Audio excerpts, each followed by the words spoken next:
大齋期默想系列第40天，4月19日。題目：愛保證有出路。為義人死是少有的，為人人死或者有敢做的。唯有基督在我們還作罪人的時候為我們死，神的愛就在此向我們顯明了。羅馬書5章7至8節。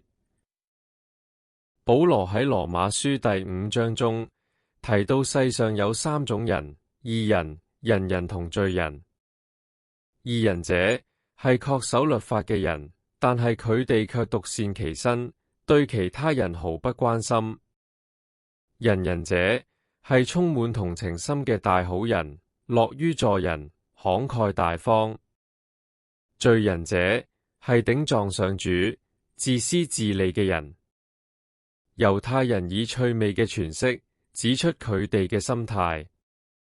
義人嘅想法係：你的就是你的，我的就是我的，界限分明。仁人嘅想法係：你的就是你的，但若你有需要，我的也可以成為你的。罪人嘅想法係：你的暫時是你的，我的永遠是我的，終有一天，你的也會是我的。三者並列，高下立見。若論交朋友，自然首選仁人；若論共事，義人尚可。但若要冒死相救，連仁人都可能卻步，更唔好講係為罪人而犧牲。但係上主卻喺我哋頂撞佢、遠離佢嘅時候，為我哋死。保羅強調，神的愛就在此向我們顯明了。顯明一詞唔單單有展示之意，更蘊含保證嘅心意。基督為罪人而死，展示咗上主對世人嘅極致嘅愛，同時亦向全人類保證，喺任何困境中，唯有愛係最終嘅出路。若我哋願意效法，生命將有轉機。現今肯為愛而死嘅人如鳳毛麟角，為仇恨、嫉妒、利益而死嘅人卻比比皆是。阿富汗、伊拉克、敘利亞等地自殺式襲擊充斥其中，人們寧可毀滅自己，也要摧毀他人。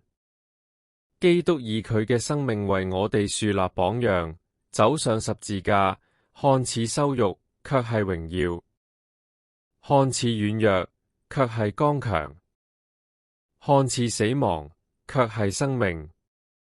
佢用愛摧毀阻恨嘅力量，並藉着十字架上嘅捨己行動，宣告：效法我，用愛取代恨，你嘅生命將得以豐盛，甚至重整，超越死亡。反思與禱告。第一，從基督為罪人捨命嘅行動中，你有冇感受到佢嘅大愛如何向我們顯明呢？第二，你願意為誰付出呢？係至親、知己、信徒，還是朋友？你願意付出嘅深度又到咩程度呢？第三，禱告。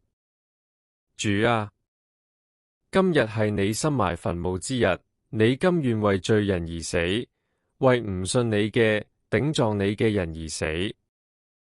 你藉此顯明咗你嘅愛，亦向我哋保證，唯有愛係生命嘅出路。宇宙嘅主宰竟願為卑微嘅我哋捨命，你嘅愛深不可測，無法取道。但願我嘅生命被你嘅愛徹底滲透，得以改變，使我能與你嘅心意緊密相連，活出你嘅樣式。阿門。